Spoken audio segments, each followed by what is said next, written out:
Guerreiros, muito boa noite. Esse vídeo aqui eu vou trazer para vocês a entrevista que eu realizei através de e-mail com o Bruno Borges.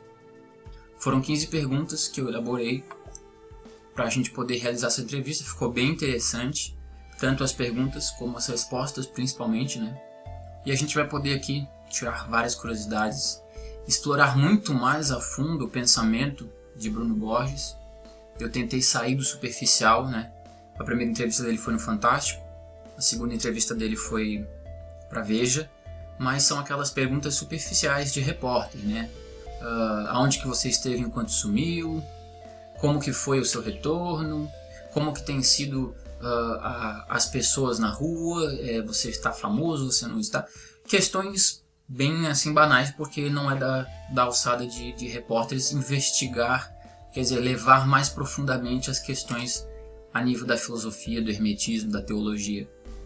Então, como essa é a minha área, como eu sou formado em filosofia e me interesso por esses assuntos, eu consegui ali, creio que eu tenha conseguido elaborar perguntas muito mais profundas a nível filosófico e teológico do que o que nós já vimos conhecido. Então vocês vão ver que nessa entrevista eu não fiz nenhuma pergunta clichê dessas, se você quer lucrar com os livros, se o seu objetivo era impactar a sociedade, se essas perguntas mais superficiais. Eu tentei entrar no âmago da coisa. Antes de iniciar, eu queria fazer umas considerações, dizer que as pessoas que não têm interesse nesse assunto, não gostam de Bruno Borges, acham que o livro é ruim, acham que foi um golpe de marketing, então não assista o vídeo, gente, pelo amor de Deus. Eu tô aqui fazendo a cobertura desse caso. Foi um caso interessante, inusitado, com o tema da filosofia envolvido, que eu me interesso, e por isso eu fiz esse acompanhamento da trajetória do Bruno Borges. Tem a ver comigo, tem a ver com o canal, tem a ver com a filosofia, e eu me interessei, as pessoas se interessaram, pediram para mim mais e mais vídeos, e eu acabei fazendo a cobertura do caso, desde o dia que ele sumiu até o ápice, que é essa entrevista que estamos aqui.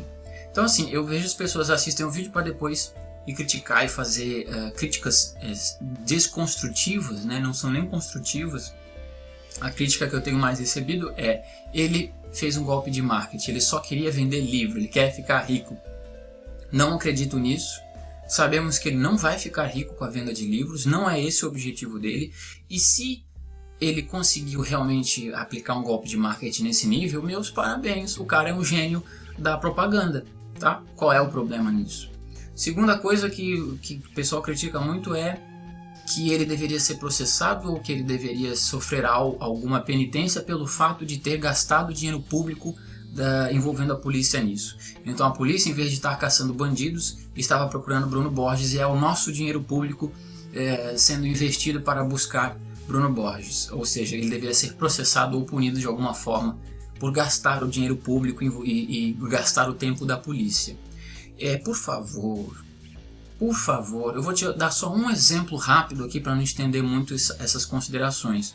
Mas nós temos o exemplo, por exemplo, de MC Beijinho, um rapaz que assaltou 2 adolescentes com uma faca de cozinha, levou os celulares desses adolescentes. Quando foi trazido, a polícia pegou, jogaram ele dentro do porta-mala da viatura, foi levado à delegacia. No momento que ele abre, que é aberta o porta-mala da viatura, o rapaz começa a cantar uma música. O me libera, nega, deixa eu te amar, me libera, nega, novinha, vou te sentir, os repórteres filmam ele cantando, isso vai para a internet, e esse rapaz que de um assalto com arma branca, levando o celular de 2 adolescentes, esse rapaz foi para todos os programas de televisão, ele foi contratado por grandes, pela indústria da música, gravou CD, videoclipe, deu entrevistas, os famosos de todos os lados reproduzindo a música dele, até o ponto da gente chegar no cúmulo do absurdo de Caetano Veloso fazer uma música a estilo MPB dessa canção criada pelo garoto, pelo homem que cometeu esse crime. Então foi dinheiro da polícia, foi dinheiro público e toda uma movimentação na mídia para tornar esse rapaz um ídolo da garotada.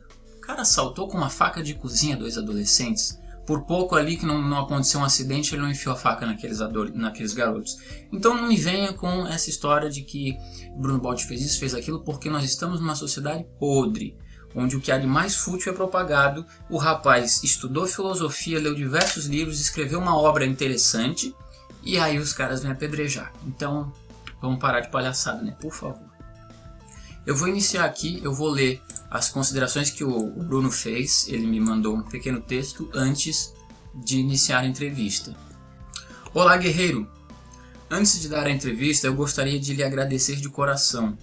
Tudo o que eu fiz foi com um propósito, e a única coisa que eu peço é que as pessoas vejam este trabalho com a mente aberta. Isso não há dúvidas que foi feito por você. Você não me julgou sem me conhecer. Você não atirou pedras em minha obra antes de abri-la. O que você buscou ver então? A intenção. O que vale é a intenção. Eu sou uma voz que clama no deserto. Me considero introspectivo, intuitivo e por isso não gosto de dar entrevistas faladas. Mas se eu conseguir desdobrar minha timidez, você pode ter certeza que faremos esse hangout. Seria o caso de fazermos um hangout aqui no canal com o Bruno. Como eu disse, sou grato por você e espero trocar mais informações com você no futuro. Quero aprender com as pessoas e quero poder contribuir com o aprendizado que elas estão buscando. Vi um de seus últimos vídeos em que você mostra as pessoas cantando funk e transmitindo mensagens hostis, pela qual ficam bem-sucedidas e têm milhões de fãs. Isso é uma inversão de valores muito grande, uma vez que só Deus sabe todas as noites sem dormir que passei para poder adquirir e passar conhecimentos que acredito serem úteis. E agora milhões me menosprezam enquanto estes que denigrem nossa cultura são exaltados.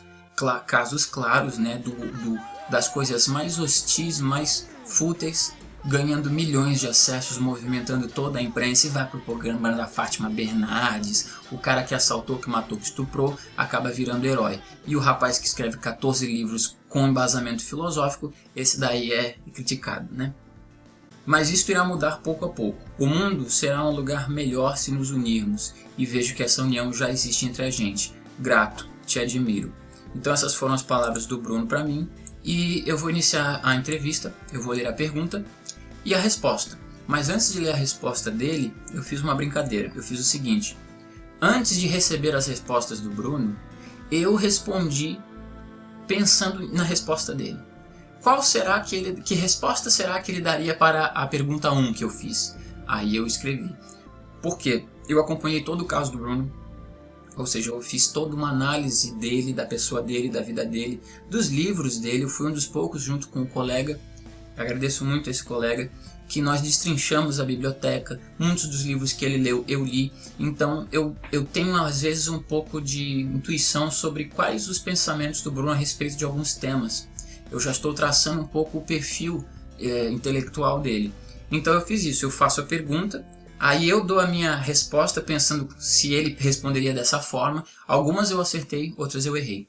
E aí eu leio a resposta dele. Então é o seguinte, a primeira questão que eu fiz perguntas de cunho filosófico, teológico, para nós compreendermos de fato o pensamento, o âmago da filosofia e das crenças de Bruno Borges. Então não fiquei perguntando coisas vis do caso, da polícia, do sumiço, da família, dos livros, do marketing. Não, eu quero saber a filosofia, o pensamento dele. Primeira pergunta: você é ateu, agnóstico ou teísta? Caso não seja ateu, qual sua concepção sobre o universo, Deus e o homem?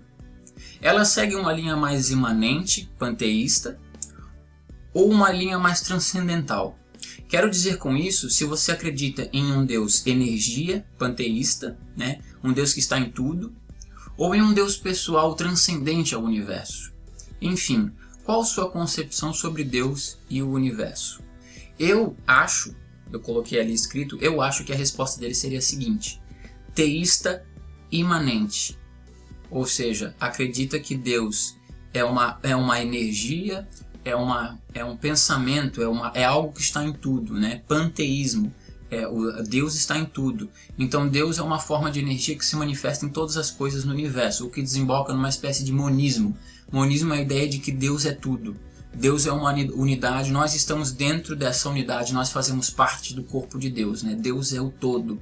É o que a gente chama de monismo imanente de cunho panteísta. Eu sempre achei que essa fosse a visão do Bruno, então eu coloquei ali, teísta imanente monista. E a resposta dele foi a seguinte: o que posso afirmar é que não sou ateu, embora não tenha nada contra.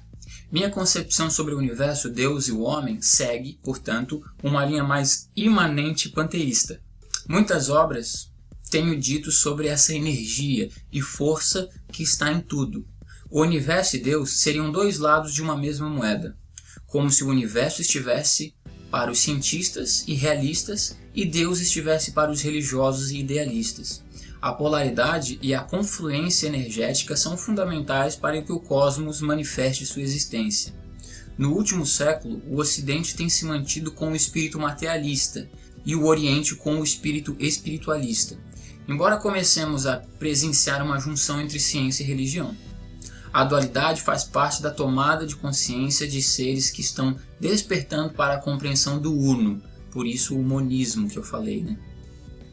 Tudo o que está em cima está embaixo. Na lei de Hermes, o todo é a mente e nós somos mentais. Ele citou aqui a tábua esmeralda do livro Corpus Hermeticum do Hermetismo, né? As leis de Hermes Trismegisto. Do mesmo modo, temos dois hemisférios cerebrais, um abstrato e outro lógico. Deus e o universo para mim são a mesma coisa e a verdade é uma só. Ele colocou uma com letras garrafais. A compreensão da natureza e suas leis nos levam a entender essa força divina. Então está respondido. Ele é teísta, ou seja, acredita em Deus, e ele tem uma visão de que Deus é o todo do universo, ou seja, não há um Deus separado do universo, né? Um Deus que transcende ao próprio universo. Então Deus é a totalidade da coisa. Deus e o universo são a mesma coisa. Dá pano para manga, dá de fazer um vídeo aqui só sobre essa dialética entre o Deus imanente, panteísta, que é uma energia que se manifesta no todo do universo, e o Deus transcendente, que é pessoal, é transcendente e está de fora do próprio universo e por isso o criou. As vertentes cristãs trabalham mais com a ideia do Deus transcendente, criador do universo, como se Deus fosse algo separado da própria criação. Essa eu acertei então. Vamos para número 2. Você tem apreço por alguma instituição ou vertente religiosa? Ou busca sua fé de forma independente? Qual sua relação com o espiritismo? Bom, essa aqui eu já supunha qual seria a resposta dele, né? Eu disse aqui, respeita as religiões, mas busca a fé de forma independente. É bem claro que o Bruno não é o perfil dele de alguém que vá fazer parte de uma instituição religiosa, né? Provavelmente eu já acreditava que ele buscasse a fé dele de forma independente. Foi o que ele escreveu, ele respondeu assim: sempre visitei e estudei todas as religiões possíveis. Tento conectar as informações em vez de descartá-las, e com isso pude perceber que todas as instituições religiosas tendem a buscar os mesmos princípios. Mas não me mantenho em nenhuma religião, buscando a minha fé de forma independente. Tenho fortes afinidades com o espiritismo desde a tenra idade e acredito que boa parte das religiões cumprem um papel de autotransformação do indivíduo. Por isso penso que são importantes para a sociedade.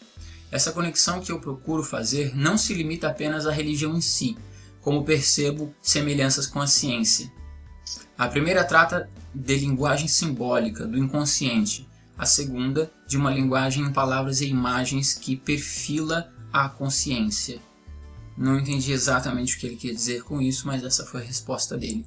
Então, ele respeita as religiões, mas busca a sua fé de forma independente. Pergunta número 3. A sua proposta, o seu projeto, aquilo que você quer passar para as pessoas, é de cunho puramente intelectual ou espiritual também? Eu acho, que foi o que eu respondi aqui, eu acho que é espiritual também. Não é uma proposta unicamente intelectual, né? Filosófica, pura e simplesmente. É uma proposta que vai para o lado espiritual. Era o que eu achava. Vamos ver o que ele respondeu. Os dois. Algumas obras eu tento passar as ideias que desenvolvo de maneira intelectual. Por exemplo, Ataque, que é a primeira obra. Para os que têm dificuldade em lidar com a outra vertente, posso entender o raciocínio. A outra vertente seria a espiritual, né? Já outras obras eu escrevo coisas de cunho espiritual, e existem também aquelas pela qual eu tento unir a espiritualidade e a intelectualidade. Sempre busquei estudar e observar todas as informações possíveis e uni-las no que chamo de egrégora, que é um dos conceitos que ele aborda no primeiro vídeo. Depois disto, eu gero através das conexões sinápticas passadas entre os neurônios um novo valor informativo. Pergunta número 4. Você teve acesso aos meios de comunicação, TV, internet, smartphones, enquanto esteve isolado? Estava ciente do desenrolar das coisas? Eu chutei que sim, que ele teria contato com a informação, com os meios de comunicação enquanto esteve isolado, mas a resposta dele foi a seguinte: não tive acesso a nada. Eu já me isolei pretendendo o autoconhecimento. Eu tinha um sonho em ser eremita. Embora eu ainda queira este espaço reservado para mim, deixei para o futuro. Gosto muito de me relacionar com as pessoas e aprender com elas, mas também amo a solidão. Pergunta número 5. Você pode dizer o tema do seu segundo livro? Qual o tema geral, etc., sem dar detalhes, apenas para aguçar o interesse da leitura. Ele não respondeu. Ele preferiu não falar o tema do próximo livro dele. Pergunta 6. Foi comentado que você alega ter sido chamado para executar este projeto, como se alguém, humano ou não humano, o estivesse guiando. Isso é verdade? Você acredita em outras mentes, consciências não humanas? Você já experimentou alguma forma de contato com entidades? Entidades que eu digo são consciências não humanas, entidades. Mestres espirituais, seres desencarnados ou seres não físicos, o que eu costumo chamar de entidades. Eu disse o seguinte, creio que acredita em outras consciências e já teve contato, pelo histórico que a gente já tem visto dele, E ele respondeu o seguinte: sim, é verdade, e eu escrevi 2 obras sobre isto. Acredito, experimentei, a experiência mais forte foi aos 20 anos, quando eu recebi as informações de como deveria proceder. Isso é muito interessante. Significa, isso a gente já tinha visto em outros momentos, durante o decorrer da história toda, ficou claro que os familiares chegaram a comentar isso, de que ele recebeu esse chamado, de que a vontade, a intenção de fazer este projeto não veio dele, mas veio de uma consciência outra que lhe incumbiu desse projeto, Isso é uma questão muito interessante para abordarmos posteriormente, quando se referimos a essa questão de entidades não humanas que delegam missões a seres humanos. Isso é bem conhecido na história da humanidade. Muitas pessoas receberam esses trabalhos para serem feitos, e esses trabalhos foram passados por entidades não humanas. Aí ele continua dizendo assim: somos antenas, e o cosmos tem um núcleo aonde toda a periferia se encontra. Se acessarmos esse núcleo, podemos pegar qualquer informação.